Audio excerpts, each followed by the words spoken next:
Welcome back to another story on Infidelity Tales Lab. Before we begin, tell us, where in the world are you watching from? Now, let's dive into today's story. Chapter 1. The Mask of Mediocrity. Leo Jensen adjusted his security uniform and checked his watch. Another 12-hour shift at the gates of Riverside Industrial Complex. To anyone watching, he was just another middle-aged man grinding through life, invisible and unremarkable. The other guard called him Old Leo, the guy who kept to himself and never caused trouble. But Leo Jensen was far from ordinary. 23 years ago, he'd been Captain Leo Jensen of the Army's most classified Special Operations Unit. His unit didn't exist on paper, and their missions were buried so deep that even military historians would never find them.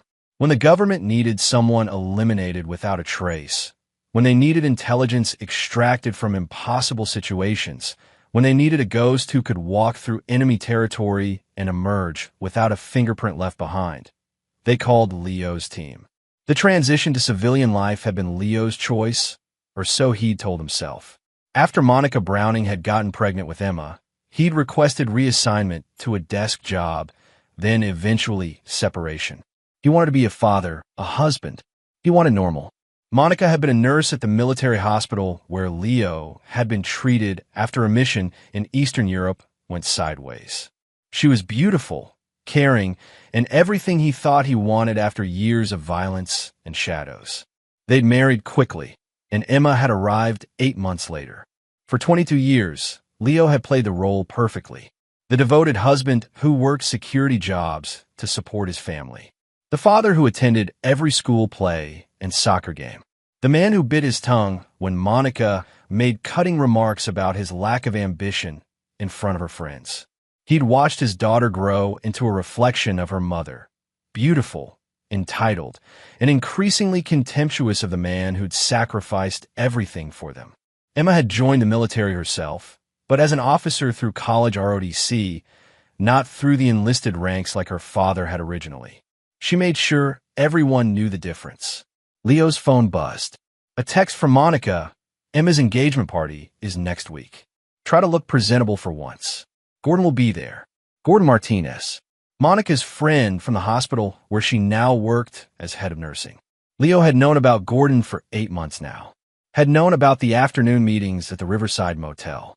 Had known about the late-night phone calls Monica thought he couldn't hear. Had known about the way Gordon looked at his wife like she was already his. But Leo had also known things that Monica and Gordon couldn't imagine.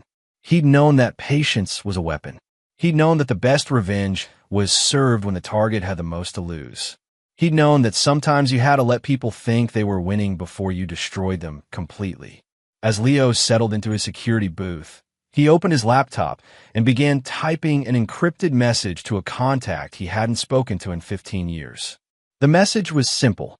The shepherd needs his flock. Are you available for consultation? The response came back within an hour. Always ready for the shepherd. What's the target? Leo smiled for the first time in months. The shepherd, that had been his call sign during the Black Ops days.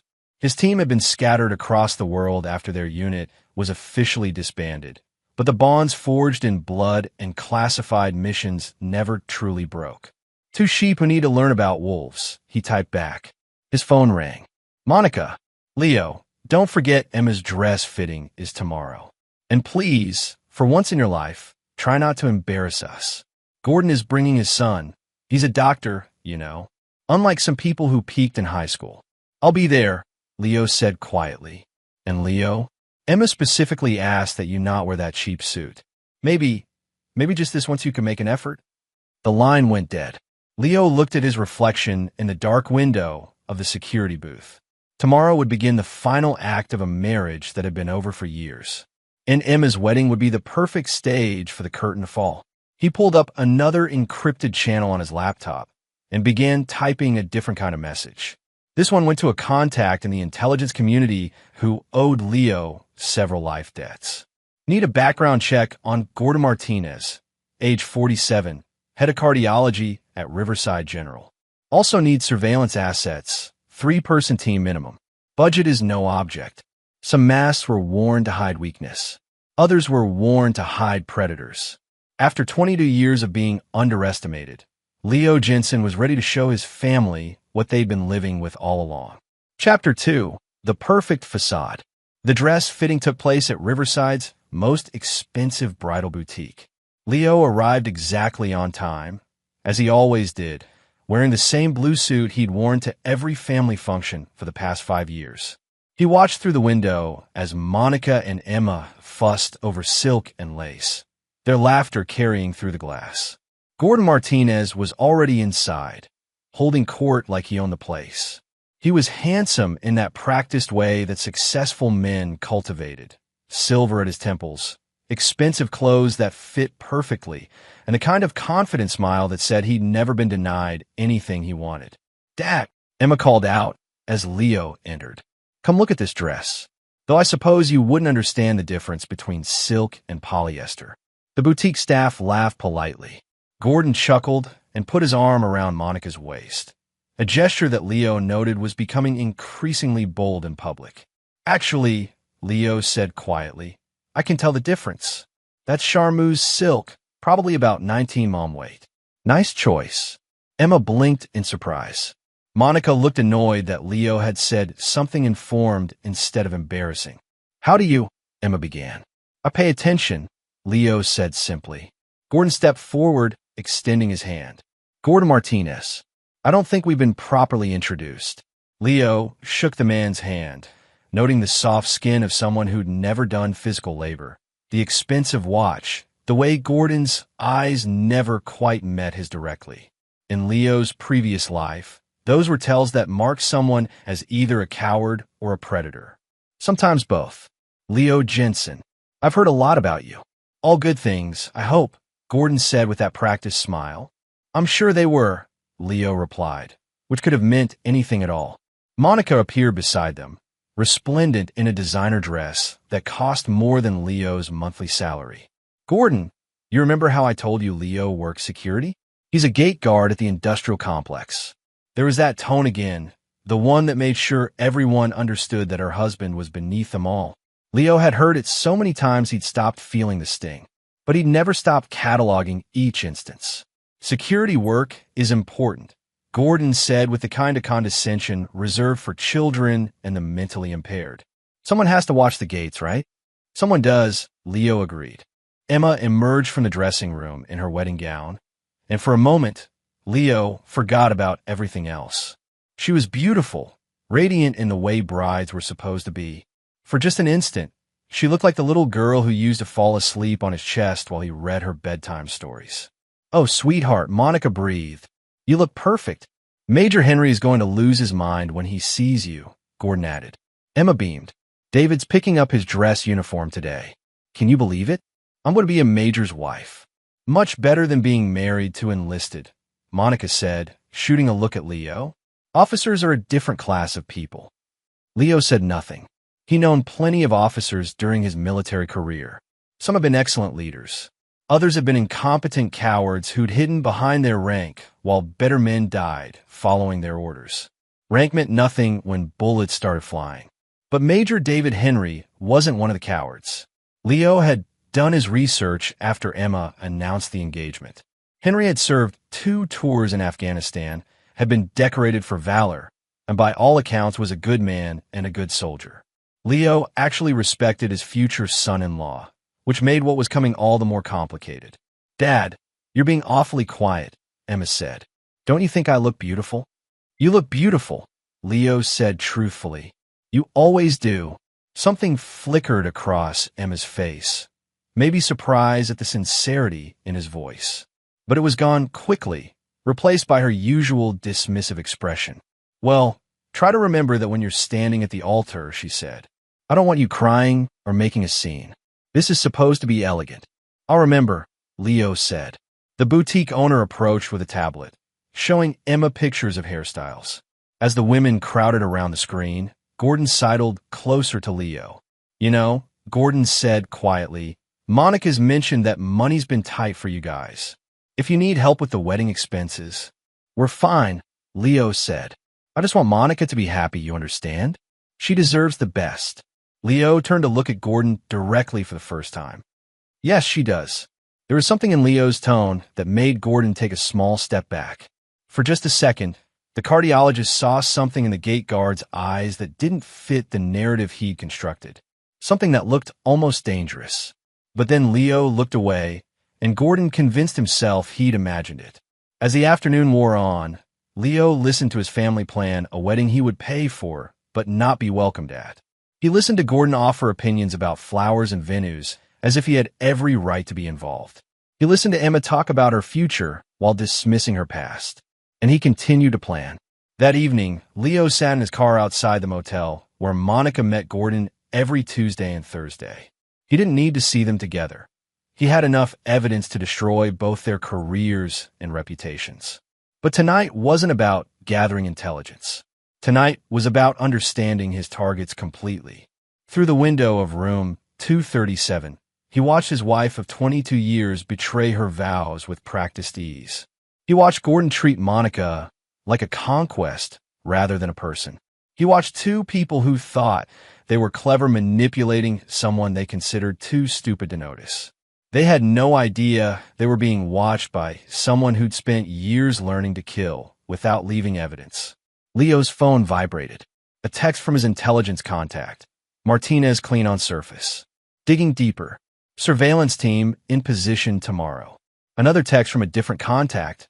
Shepard, heard you were active again. Need a nest. A nest. Safe house. Untraceable location. The kind of place where people could be taken for quiet conversations away from prying eyes. Not yet, Leo texted back.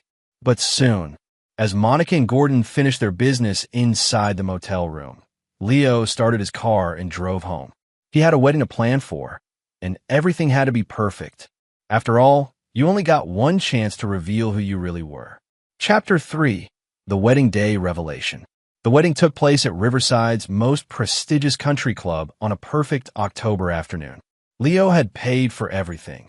The flowers, the catering, the band, the photographer, while listening to Monica and Emma complain about his cheap choices every step of the way.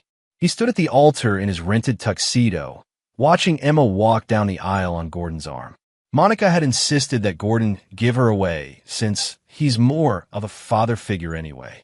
Leo had agreed without argument, which had surprised everyone. Major David Henry looked magnificent in his dress blues. The young man had tried to talk to Leo several times during the engagement, but Emma and Monica had always interrupted, steering the conversation away from the embarrassing father of the bride. The ceremony proceeded flawlessly. Emma and David exchanged vows that spoke of honor, fidelity, and lifelong commitment. Leo listened to every word, thinking about the irony of his daughter pledging faithfulness while her mother's lover stood where her actual father should have been. During the reception, Leo watched his family celebrate without him. He sat at a table in the back with Monica's elderly relatives, the ones who weren't important enough to sit closer to the head table.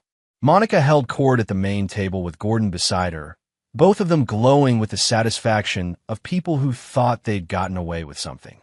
Emma danced with her new husband, then with Gordon, then with a stream of young officers who all looked at Leo with polite dismissal when introductions were made. To them, he was just the gate guard who'd somehow produced this beautiful, accomplished woman. Ladies and gentlemen, the DJ announced, it's time for our traditional father-daughter dance. However, I'm told we'll be doing something a little different tonight. The bride has asked her mentor and family friend, Dr. Gordon Martinez, to have this honor instead. The crowd applauded as Gordon led Emma to the dance floor. Leo remained seated, watching his daughter smile up at the man who was sleeping with her mother. Monica beamed from the head table, recording everything with her phone. After the dance, Emma took the microphone for her speech. I want to thank everyone for being here today, she began, radiant in her designer gown. Dave and I are so grateful for all your love and support. I especially want to thank my mother, who taught me that a woman should never settle for less than she deserves. Applause. Monica dabbed at her eyes with a handkerchief. And I want to thank Gordon Martinez, who's been like a real father to me. He's shown me what a successful man looks like, what a woman should expect from a partner. More applause. Gordon stood and bowed slightly, playing the humble hero. Emma paused, her gaze finding Leo in the back of the room. My biological father is here too, of course. He's just a gate guard. But I suppose everyone has to come from somewhere, right? The room erupted in laughter. Some guests turned to look at Leo with amused pity. Monica smiled and whispered something to Gordon, who chuckled and shook his head. I mean, who would want him? Emma continued, drunk on attention and champagne. He's never accomplished anything. Never been anywhere. Never been anyone important. The laughter grew louder. Leo sat perfectly still, his hands folded in his lap. Let's be honest, Monica called out from the head table, her own voice carrying clearly in the momentary quiet. He's the shame of this family. The room went completely silent for a moment, then exploded in shocked laughter and gasps. Some guests looked uncomfortable with how far the mockery had gone, but most seemed to think it was all in good fun. Major David Henry stood up abruptly, his face flushed with anger and embarrassment. That's enough, he said firmly. But Emma was on a roll, feeding off the crowd's energy. Oh, David, it's fine. Everyone knows the truth. My father is nobody special. Actually, Major Henry interrupted, his voice cutting through the laughter like a blade. He's the most decorated soldier I've ever met. The room went quiet again, but this time the silence felt different. Heavier. Emma blinked in confusion. What are you talking about? Major Henry looked directly at Leo, and for the first time all evening, Leo looked back. There was recognition in the young officer's eyes, the kind that passed between warriors who'd walked similar paths. Your father, David said slowly, is Captain Leo Jensen, former commander of Task Force Reaper, Congressional Medal of Honor, Silver Star with 3 clusters, Purple Heart with 2 clusters, citation for extraordinary heroism. The man sitting in the back of this room has killed more enemies of this country than everyone in this room combined. The silence was deafening now. Emma's face had gone pale. Monica looked like she'd been slapped. That's impossible, Gordon said, his voice cracking slightly. He's just a security guard. Task Force Reaper was classified above my clearance level until last month, David continued, his voice growing stronger. I only found out because I was reviewing personnel files for my new assignment. Do you know what Task Force Reaper did? Nobody answered. They were ghosts, deep insertion specialists, the men who went places that didn't exist to eliminate threats that were never supposed to be there. They saved more American lives than anyone will ever know, and they did it without any recognition or glory. David's voice dropped to a whisper that somehow carried to every corner of the room. Your father, Emma, is a legitimate American hero, and you just humiliated him in front of everyone who matters to you. Emma's champagne glass slipped from her fingers and shattered on the floor. Monica's face had gone white. Gordon looked like he was going to be sick. Leo stood up slowly from his table in the back. Every eye in the room was on him now, but the expression on his face was completely different from what it had been all evening. The mask of the harmless gate guard was gone. In its place was something that made several of the other military officers in the room instinctively straighten their postures. Emma, Leo said quietly, his voice carrying clearly in the silence.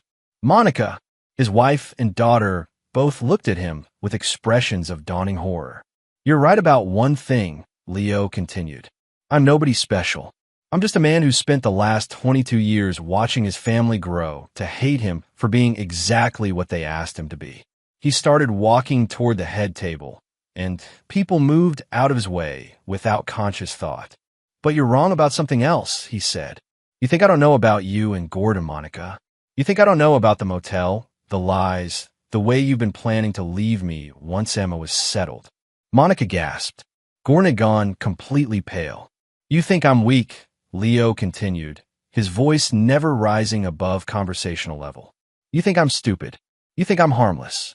He stopped directly in front of the head table, looking at his wife and daughter with eyes that several combat veterans in the room recognized all too well.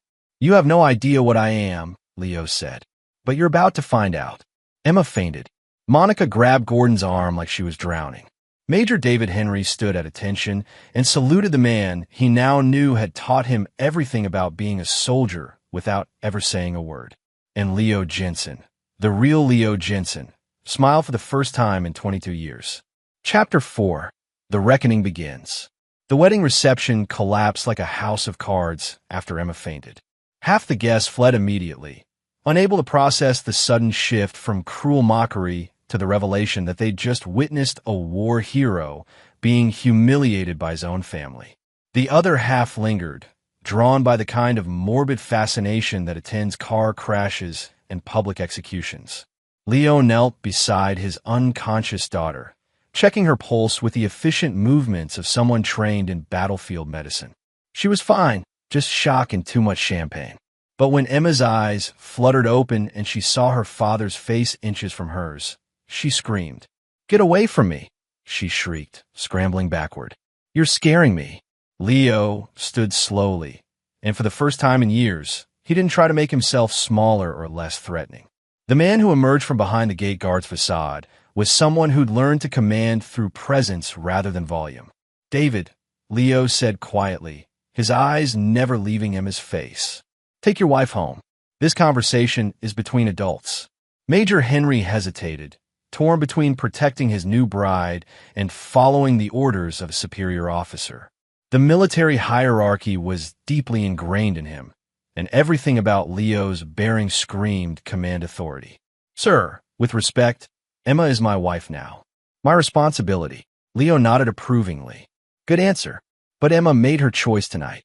She chose to publicly humiliate the man who paid for this wedding, who walked away from a career most men would kill for, who spent 22 years pretending to be less than he was because his family was ashamed of what he actually was."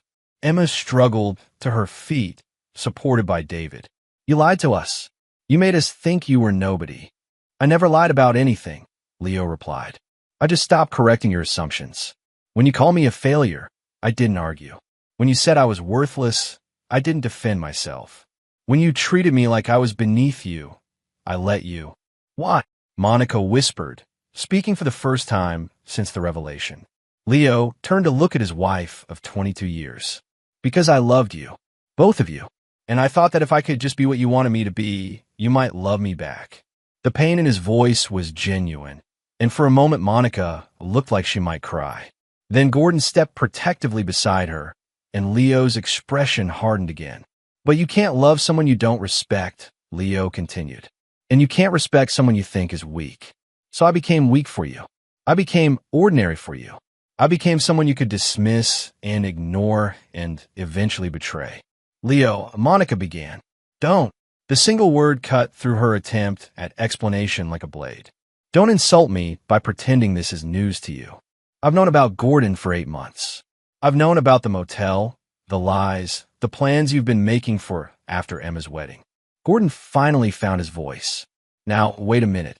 Leo looked at him, and whatever Gordon saw in that gaze made him step backward. "Dr. Martinez, we need to talk." "I don't think that's necessary," Gordon said, his voice higher than normal.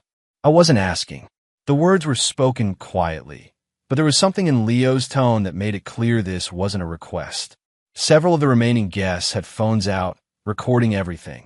Social media would be buzzing within the hour. "This is my daughter's wedding," Monica said desperately. "Can't we discuss this privately?"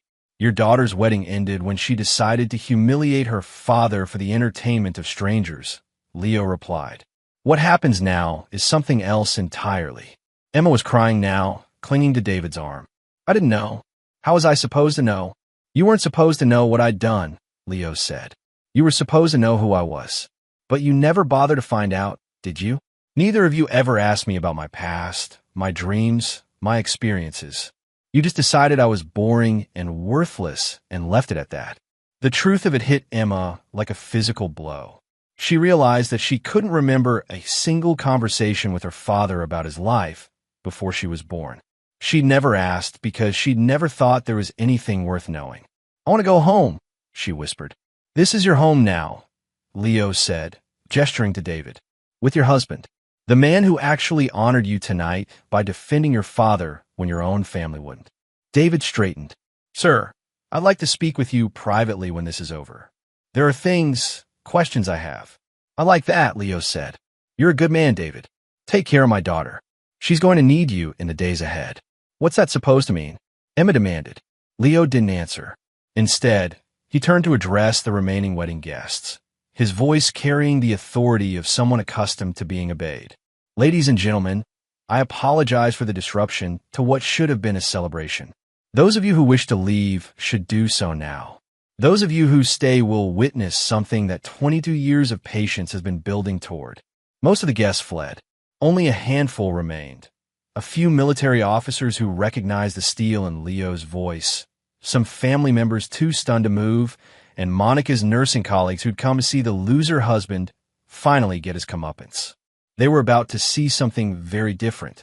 Leo walked to the bar and poured himself a whiskey.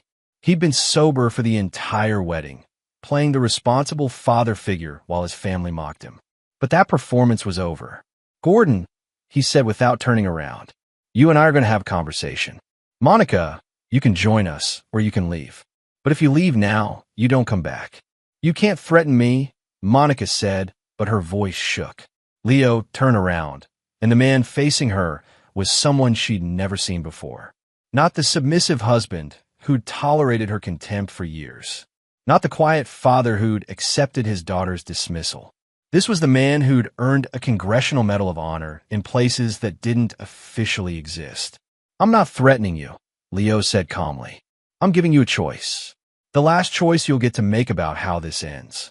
Monica looked at Gordon, who was pale and sweating despite the air conditioning. She looked at Emma, who was crying into David's shoulder. She looked at the remaining guests, who were watching her like she was a specimen under a microscope.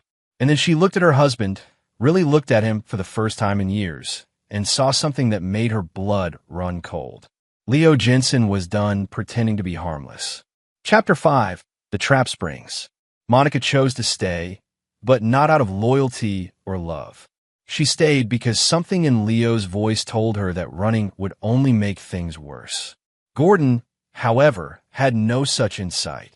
"I don't have to listen to this," Gordon declared, pulling out his phone. "Monica, we're leaving. This man is clearly unstable." "Put the phone down, Gordon," Leo said without raising his voice. "I'm calling security," Gordon announced, dialing. "And then I'm calling the police. This is harassment, and I won't." The phone went dead in Gordon's hand. Not powered off, completely dead, as if the battery had been instantly drained. Gordon stared at it in confusion, then looked up to see Leo holding a small electronic device. "Signal jammer," Leo explained calmly.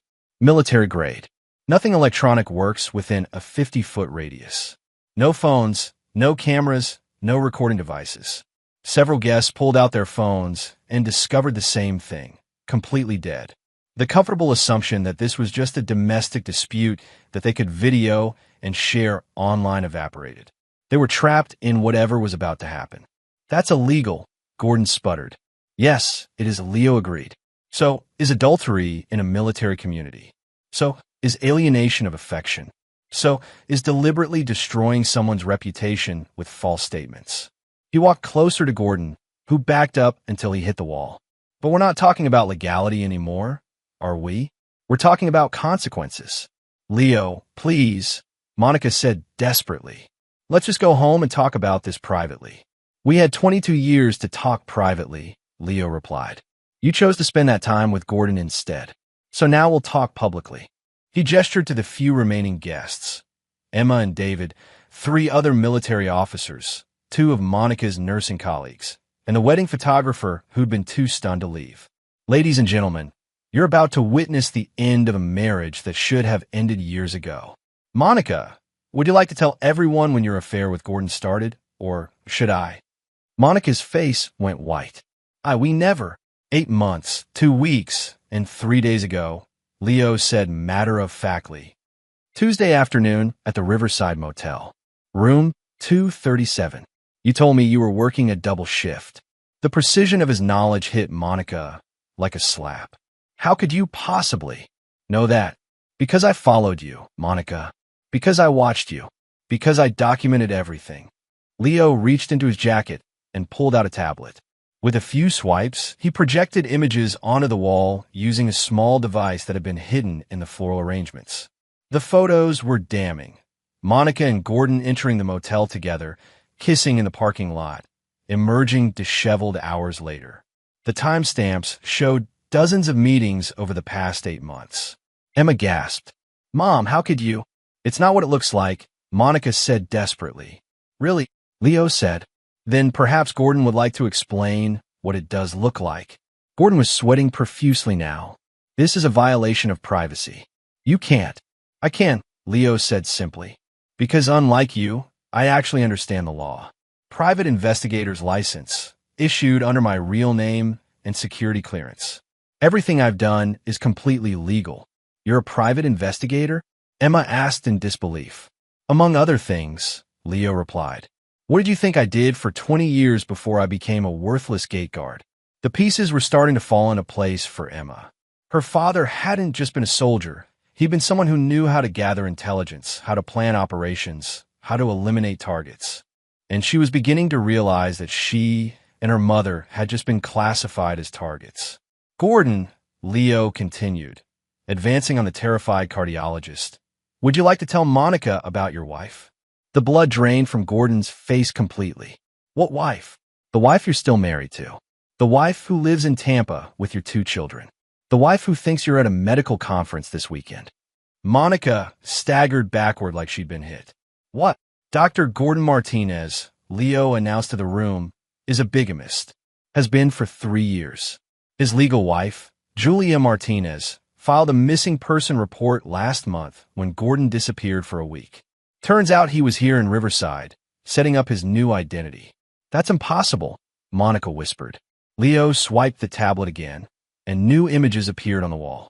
Gordon's real wedding photos. His wife and children. Public records showing his marriage license, their joint bank accounts, their shared mortgage. Surprise, Monica.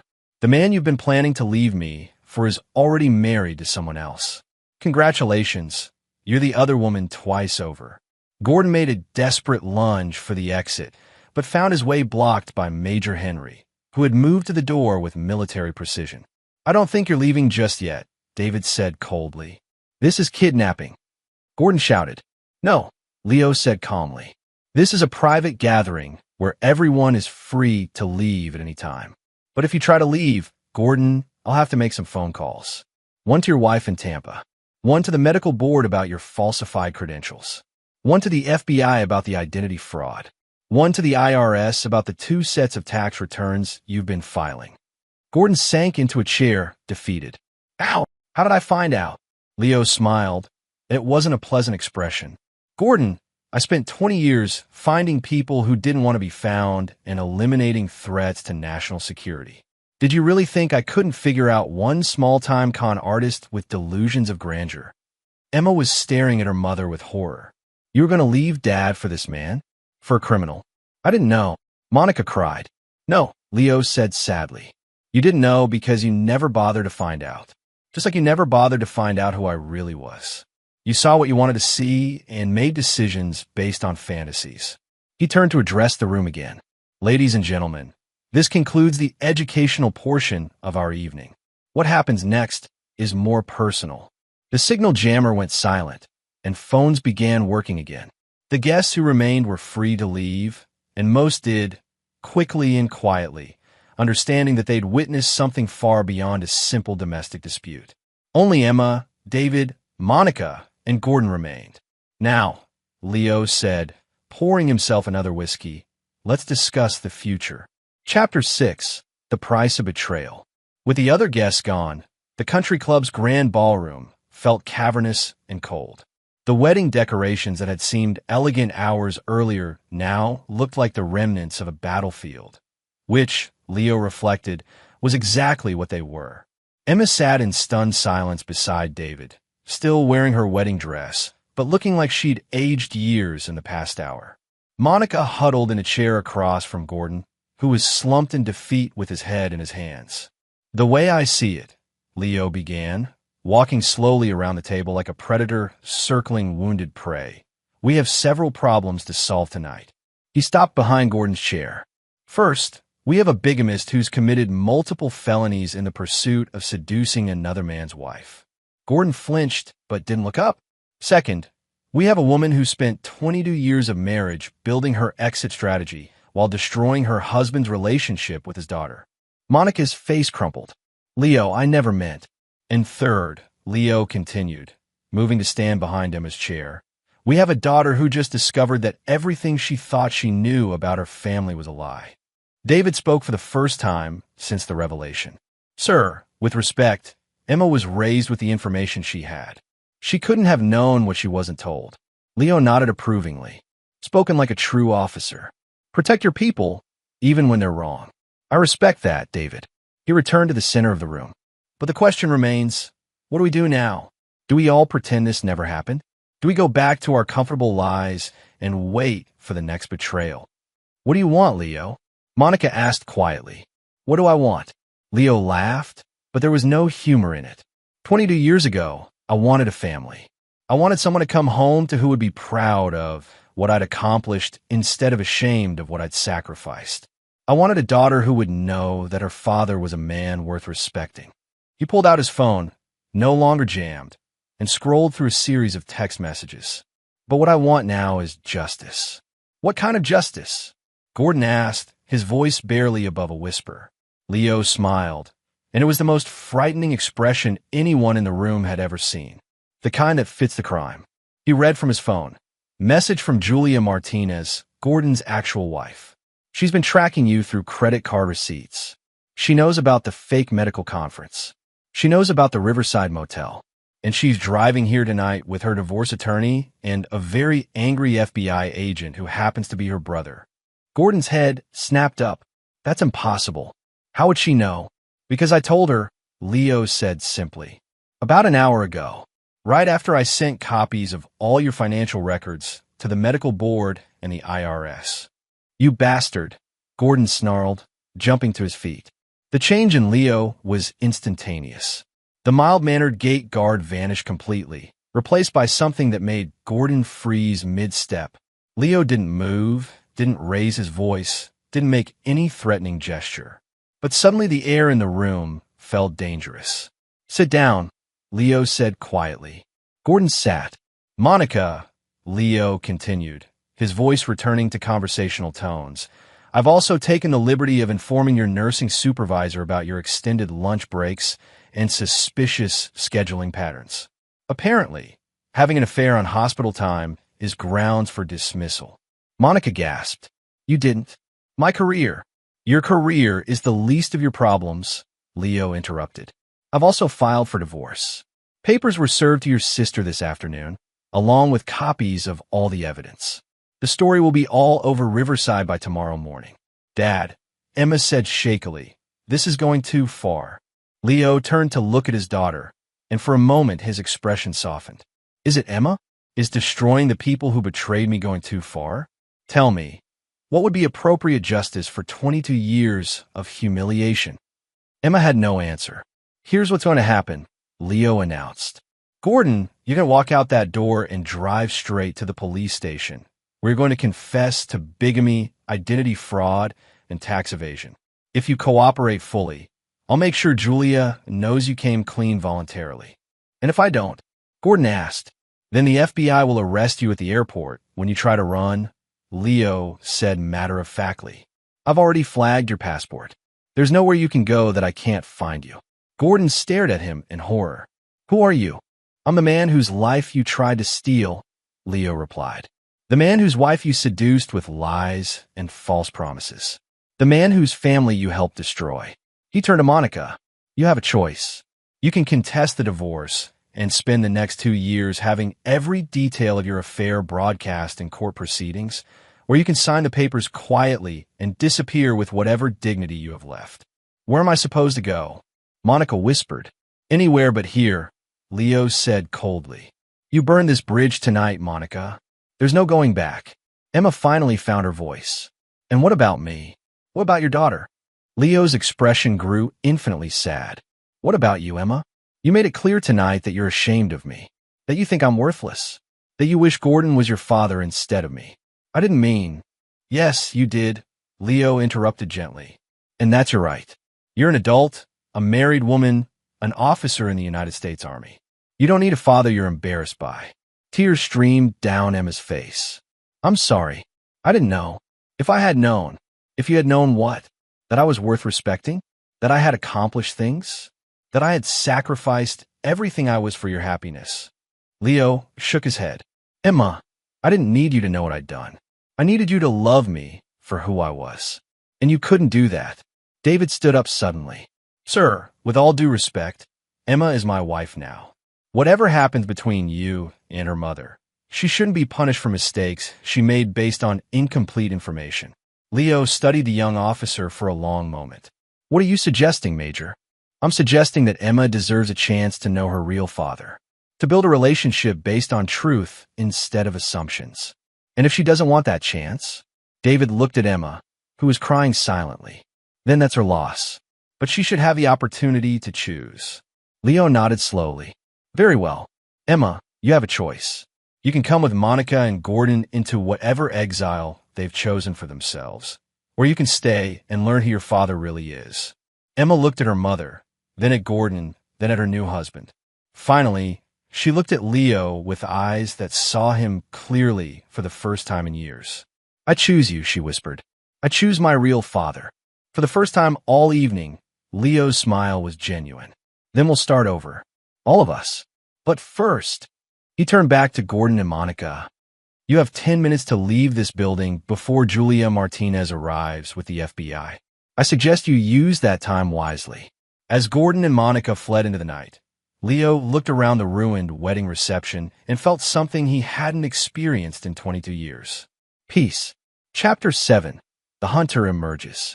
3 days after the wedding disaster, Leo sat in his security booth at the industrial complex, but he wasn't watching the gates. He was monitoring multiple computer screens showing surveillance feeds from across Riverside. His simple gate guard persona had been the perfect cover for activities that required anonymity and access to overlooked locations. His phone buzzed. A text from David. Sir, we need to talk. Something's wrong with Emma. Leo had been expecting this call.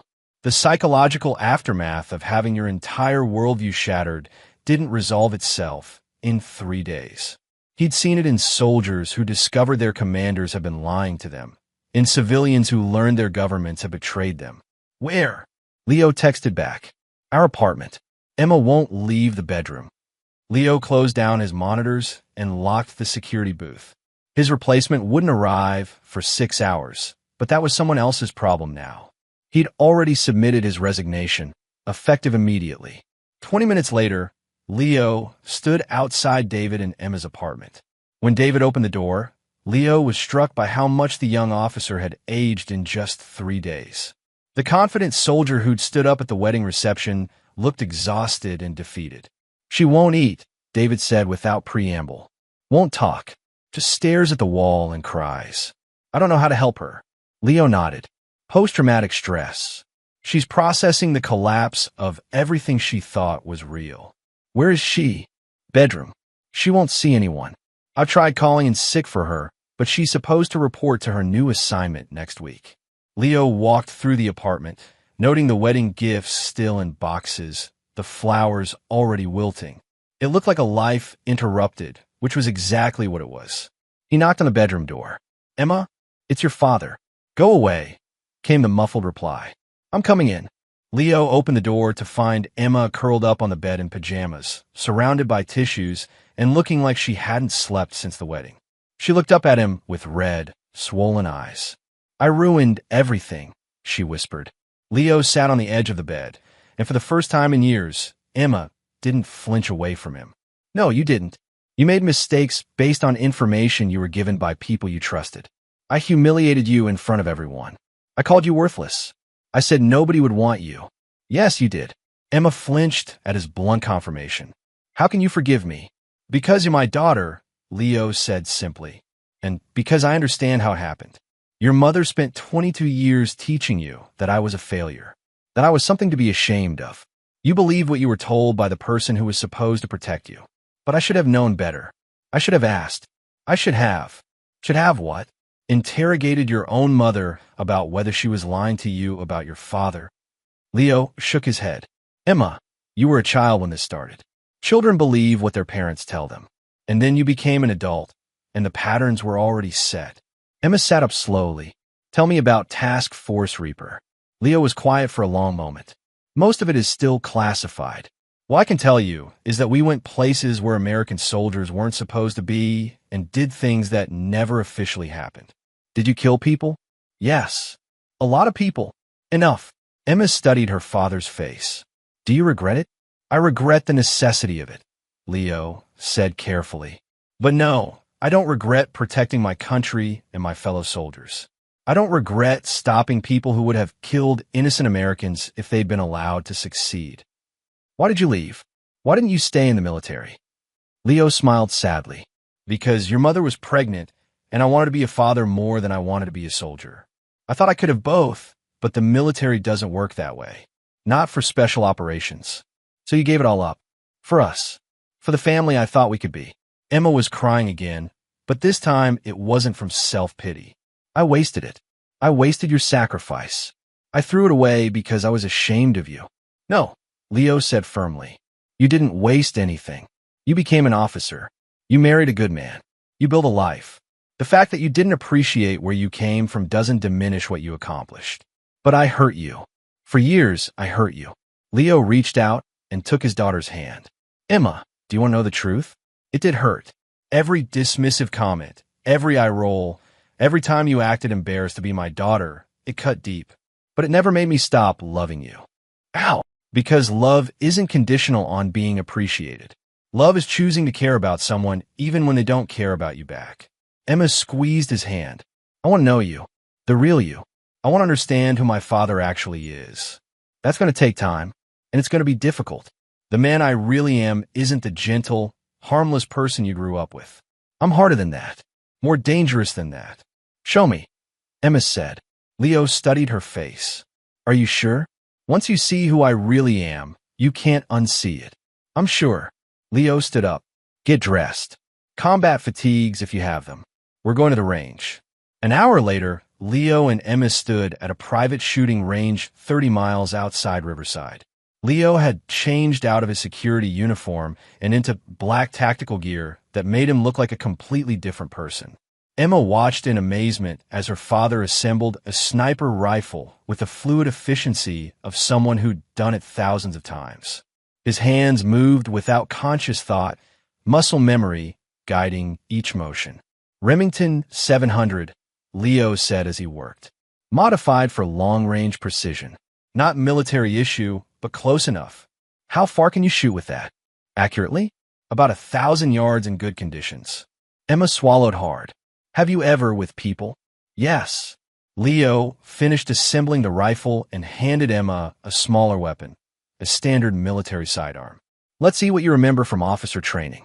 For the next 2 hours, Leo put Emma through shooting drills that pushed her skills far beyond anything she'd learned in the military. He moved like liquid violence, transitioning between positions and weapons with deadly grace. Again, he said after Emma missed a difficult shot. Feel the trigger break. Don't jerk it, caress it. Emma tried again and hit the target dead center. Better. Again. By the end of the session, Emma was shooting at a level that would have impressed her military instructors. But more importantly, she was beginning to understand what her father was. This is what you did? She asked as they packed up the weapons. You were a sniper? Among other things. Sniper, infiltration specialist, close quarters combat expert, intelligence operative. I was trained to be a complete weapon. Emma looked at her father with new eyes. And you gave all this up to work security jobs? I gave it up to be your father, Leo corrected. But Emma, you need to understand something. I never stopped being what I was trained to be. I just put that part of myself away. Until now. Until now. As they drove back toward town, Emma was quiet for a long time. Finally, she spoke. What happened to Mom and Gordon? Gordon turned himself in to the FBI yesterday. He's looking at federal charges for bigamy and fraud. His real wife filed for divorce and is seeking full custody of their children. And Mom, Monica moved in with her sister in Phoenix. She signed the divorce papers without contesting them. Emma nodded. Do you think there's any chance you might forgive her someday? Leo was quiet for a moment. Emma, your mother didn't just betray our marriage. She spent 22 years systematically destroying my relationship with you. She taught you to be ashamed of me, to see me as worthless, to wish I was someone else. But if she apologized, Some things can't be apologized away, Leo said firmly. Some betrayals cut too deep. Some damage is permanent. Emma absorbed this. And me? Can you forgive me? Leo reached over and squeezed her hand. You don't need my forgiveness, Emma. You need to forgive yourself. And then you need to decide who you want to be moving forward. I want to be your daughter, Emma said quietly. Your real daughter, not the version Mom created. Then that's who you'll be. As they pulled into David and Emma's apartment complex, Leo's phone rang. The caller ID showed a number he hadn't seen in 15 years. Shepard, said a voice from his past. We have a problem. Leo's expression hardened. What kind of problem? The kind that requires old skills. Can you talk? Leo looked at Emma, who was watching him with curious eyes. I'll call you back in 10 minutes. After he hung up, Emma asked, Is everything okay? I don't know yet, Leo replied. But Emma, you wanted to know who your father really is. You might be about to find out more than you bargained for. Chapter 8. Ghost from the Past. Leo called back his former teammate from the parking lot of Emma's apartment building. The voice that answered belonged to Carrie Graves, who'd been Task Force Reaper's communications specialist and Leo's closest friend during their operational years. Carrie, it's been a long time, Leo said. Not long enough, Shepard. Listen, we have a situation. 3 of our old team members are dead. Leo felt ice form in his stomach. Ow! Professional hits. Made it look like accidents, but I know the signatures. Someone's hunting us, Leo. Someone who knows our real identities. Who else is left? You, me, Dave Atkins, and Lance Sweeney. That's it out of the original 8-man team. Leo did the math quickly. Half their unit was dead, killed by someone who knew intimate details about classified operations that were supposed to be buried forever. Where are you now? Leo asked. Safe house in Montana. Dave and Lance are here with me. We need to meet, Leo. Whoever's doing this won't stop until we're all dead. Why now? It's been 15 years since the unit was disbanded. That's what we need to figure out. Can you get here? Leo looked up at the apartment building where his daughter was trying to rebuild her life with her new husband. It's complicated. I have family now. I know about the wedding, Carrie said. Saw the video online. Congratulations on finally taking the mask off. You saw that. Half the internet saw it. War hero reveals truth at daughter's wedding has been trending for 3 days, which might be why someone's targeting us now. The implications hit Leo like a sledgehammer. By revealing his true identity publicly, he might have exposed not just himself, but his entire former unit to whoever was hunting them. Shit, Leo muttered. Yeah, can you get here or not? Leo looked up at the apartment again, then made his decision. Give me the address. I'll be there tomorrow. Leo, come armed, and watch your back. Whoever this is, they're good. After hanging up, Leo sat in his car for a long moment, weighing his options. He could ignore Carrie's call, stay in Riverside, and hope that whoever was hunting his former teammates wouldn't find him. But that would mean living in hiding again, and he was done with hiding. More importantly, it would mean putting Emma and David in danger if the hunters did find him. Leo went back upstairs to find Emma and David waiting for him in the living room. They could tell from his expression that something serious was happening. I have to go away for a while, Leo said without preamble. How long? Emma asked. I don't know. Could be a few days, could be longer. David leaned forward. Sir, is this military business? Leo considered how much to tell them. Former military business. Some people I used to work with are in trouble. They need my help. What kind of trouble? Emma pressed. The kind where people end up dead. Emma and David exchanged glances. Dad, that sounds dangerous. It is dangerous, Leo admitted, which is why I need you both to be very careful while I'm gone. Don't go anywhere alone. Don't trust strangers. If anything feels wrong, call me immediately. You think we might be in danger? David asked. I think I might have made us all targets when I revealed who I really was at the wedding, Leo said honestly. I'm hoping I'm wrong, but I need to find out for sure. Emma stood up suddenly. I'm coming with you. Absolutely not. Dad, I'm a military officer. I'm trained for this. You're trained for conventional military operations, Leo corrected. This is something else entirely. This is the kind of work that doesn't appear in any manual or training program. Then teach me, Emma said stubbornly. Leo looked at his daughter, really looked at her. 3 days ago, she'd been a spoiled young woman who thought her father was worthless. Now she was volunteering to walk into danger to help him. The transformation was remarkable. Emma, you're not ready for this. And I won't risk losing you after I just got you back.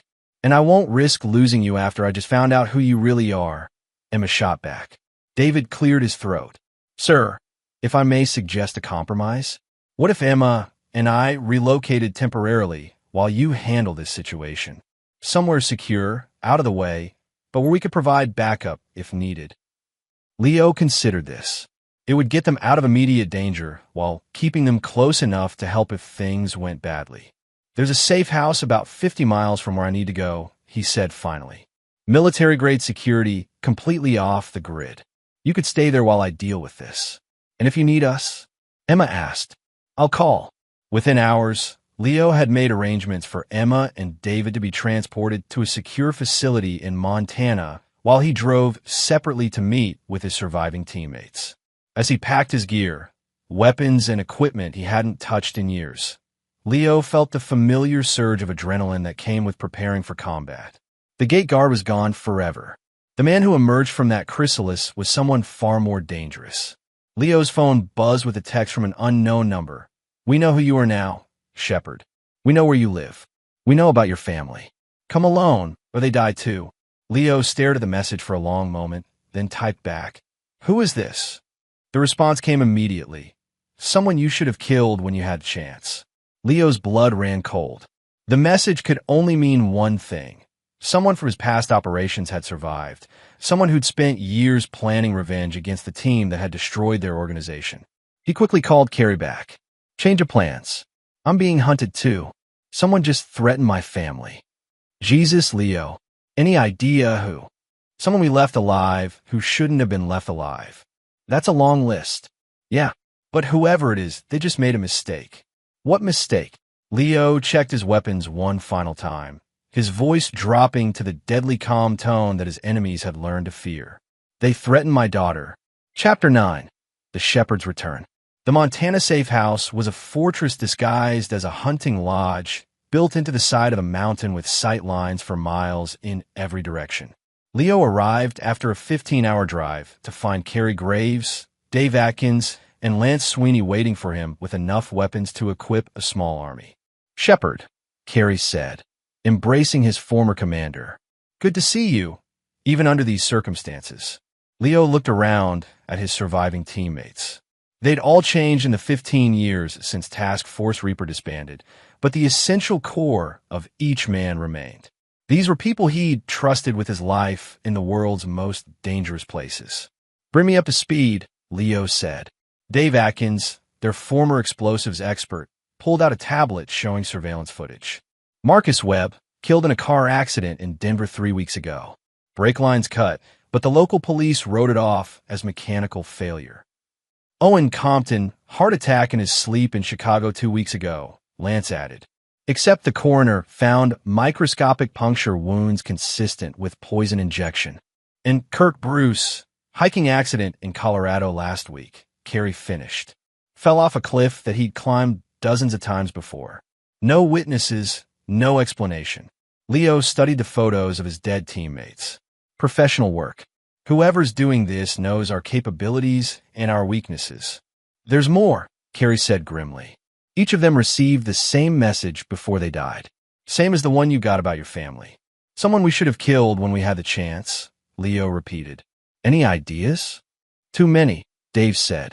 We took down a lot of organizations over the years. Could be anyone who survived and held a grudge. Leo's phone rang. Emma, Dad, we're secure at the location you sent us to. But David's been analyzing the threat message you received. He thinks he recognizes the phrasing. Put him on speaker. David's voice came through clearly. Sir, the phrase when you had the chance is specific military terminology. It suggests someone with formal training, possibly special operations background. That doesn't narrow it down much, Lance said. Actually, it does, Leo said slowly. How many operations did we conduct where we had targets we chose not to eliminate? The room went quiet as the four men thought back through their classified missions. The Bratva operation in Romania, Carrie said finally. We were ordered to extract the arms dealer, not kill him. In the cartel infiltration in Colombia, Dave added, we could have eliminated their leadership, but intelligence wanted them alive for interrogation. But the one that always bothered me, Lance said quietly, was Budapest. Leo's face hardened. Alejandro Thomas. The name hung in the air like a curse. Alejandro Thomas had been a rogue CIA operative selling classified information to the highest bidders. Task Force Reaper had been sent to eliminate him. But when they'd cornered Thomas in a Budapest safe house, they discovered he had hostages, 3 American aid workers. Leo had made the tactical decision to let Thomas escape rather than risk civilian casualties. It had been the right moral choice, but it had haunted him for years. Thomas had access to classified personnel files, Carey said. He could have identified all of us. And he had the training to plan and execute assassinations, Dave added. Leo's phone buzzed with another text. Remember Budapest? Shepard? Remember the choice you made? Now you get to make another one. Come to the place where it all began, where your daughter learns what it feels like to fall from a great height. That's him, Leo said grimly. Thomas is in Budapest, and he has surveillance on Emma. How is that possible? Carey asked. She's in a secure facility. Leo was already moving toward his gear. Because Thomas was CIA. He knows about our safe houses. He's been planning this for 15 years. So what's the play? Lance asked. You 3 stay here and coordinate with the security team protecting Emma and David. I'm going to Budapest. The hell you are, Carey said. We go together or not at all. This is my family he's threatening. And we're your team, Dave said firmly. Task Force Reaper doesn't leave anyone behind. Leo looked at his 3 surviving teammates and felt a surge of gratitude that he hadn't experienced in years. These men were willing to walk back into hell with him, just like old times. All right, he said, but we do this right. No cowboy shit, no unnecessary risks. We go in fast, clean, and quiet. Thomas dies, and we all come home. Just like Budapest, Carey said, except this time we finish the job. Just like Budapest, Leo agreed. Except this time I don't choose mercy. 12 hours later, Task Force Reaper was wheels up on a private jet bound for Hungary. Leo stared out the window as they crossed the Atlantic, thinking about the young CIA operative he'd spared 15 years ago and the monster that mercy had created. Some mistakes took decades to correct. But Leo Jensen, the real Leo Jensen, the shepherd, the man who'd earned a Congressional Medal of Honor in places that didn't officially exist, was finally going to set things right. The gate guard was dead. The ghost was returning to finish what he'd started. And this time, there would be no mercy for anyone who threatened his family. As the plane banked toward European airspace, Leo checked his weapons one final time and smiled. Alejandro Thomas thought he was hunting a man who'd grown soft in civilian life. He was about to discover that some predators never lost their edge. They just learned to hide it better. Epilogue. New beginnings. 6 months later, Leo Jensen stood in the kitchen of his new house, a modest 2-story home with excellent sight lines and multiple exit routes, chosen with the tactical awareness that would never fully leave him. The official report stated that Alejandro Thomas had died in a gas explosion at his Budapest safe house, along with 3 unidentified associates. There was no mention of Task Force Reaper. Emma knocked on the door and entered without waiting for permission, a habit she developed since Leo had returned from Europe. She wore civilian clothes now. She'd resigned her commission to take a position with a private security firm that specialized in protecting corporate executives with government contracts. "Morning, Dad," she said, kissing his cheek as she poured herself coffee. "David's running late. He had an early briefing at the base." "How's married life treating you?" Leo asked.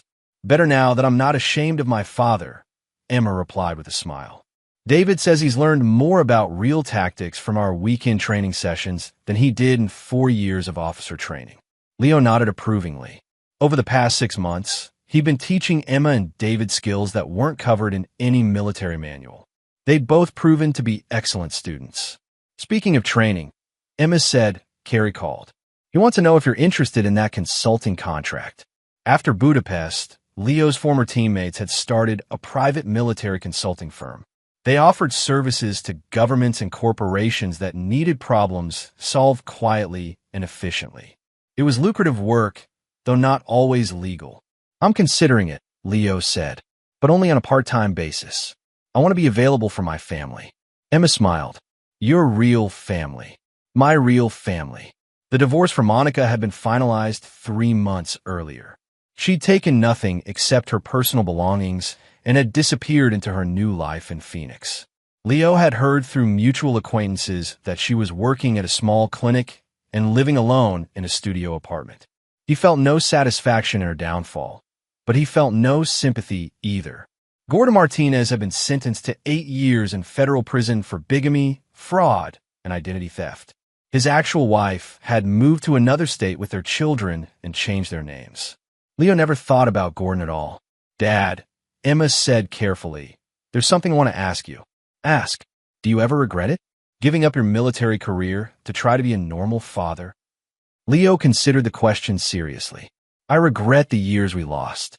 I regret that it took a public humiliation for you to see who I really was.